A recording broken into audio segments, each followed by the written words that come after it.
Қаншама таныстарымды көремін, бұрын араласып кеткен қаншама адамдарымды байқаймын да, қарапайым болып жүреді.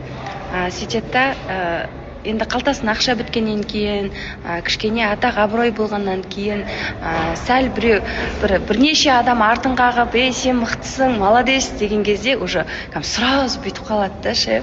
И осы нәрселер мен жүрегіме қатты батады да. Мен айтамын да, адам жалпы адамның жетістігі, мына өмірдегі жетістігі нағыз адам болып қалу да ше. Адам болып қалу, ол тәкаппарлықтан аулақ болу да. Біздің қазіргі таңда қателігіміз, кішкене қалтамызға 5-10 теңге түссе, сәл бір атақ абыройымыз шамалы шығып бастаса, уже адам менсінбейтін дәрежеге жетіп қалыппыз. Бүгін осы тақырып жөнінде пост салатын боламын, Алла қаласа сіздерге жеткізе аламын деген ойдамын. Түнде сағат 3:30-да жазған болатын сол нәрсені. Мобилографты сол кезде таппадым, халқым, табылмады. Білмеймін, бір Шымкенттен бір нормальный мобилограф табам ба деп таппадым.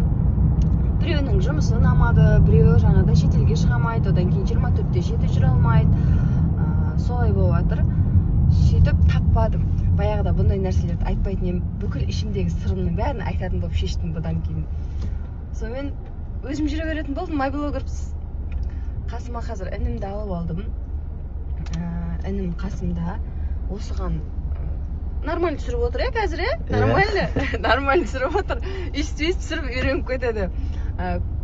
Көпсі жазып отыр екен, мені үйретсеңіз үйреніп кетемін деп. Сонымен қой дедім, одан өзім інімді үйрете берейін деп.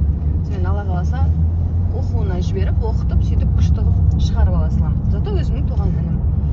Сонымен осылай болып шешілді. Қазір енді жұмысқа бара жатырмын, кездесуге бара жатырмын.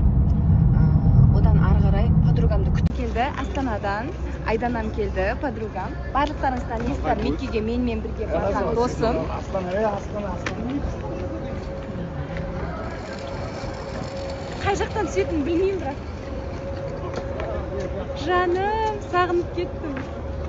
Қазір өзі көзі жыпылық түседі қазір бір жерден. Сұрамаппын ғой, қай жақта екенін. Неше білесіздер ма? Пойызға келмегелі, мүлдем пойызға мінбегелі өте көп уақыт болған. Әше автовокзалға келмегелі. Вокзал дегенде автовокзал деп мұны.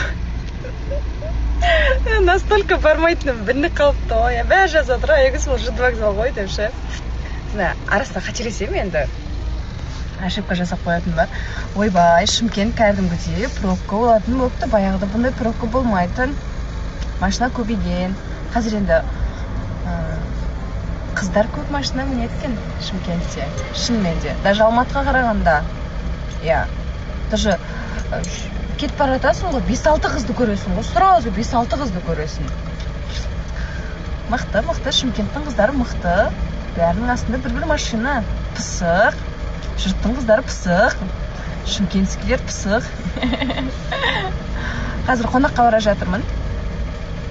Жолдан ағаларымды алып алам, жеңгелерімді алып алам. Ары қарай көкеміздің үйіне қонаққа бара жатырмыз. Қатты жақсы көремін қонаққа барған. Қалайсыздар? Мен сол жұмыста. Бүгін біз ортағамыз. Екінші жер болмаңыздар.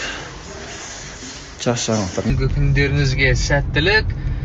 Кеше көргендеріңіздей, бұйыртса уже 4-ақ күн қалды. 4 күннен кейін менде жекпе-жек по боксу өтеді. Бұйыртса баршаларыңызға тек қана қолдау. Әрине жеңісте жеңілісте бірі Алла тағаладан. Ал енді сіздер тілекші болып дұғада болсаңыздар, ол Алланың құлағын ашаңлап деген ойдамын. Сол себепті тек қана сәттілік тілеп, тек қана жеңіс тілеп отырыңыздар. Бұйыртса үміттеріңізді ақтайын. Бізде ауа райы өте керемет, қараңыздар, сурет болып тұр. Сурет қой, ағараш. Ойбай, ойлашы.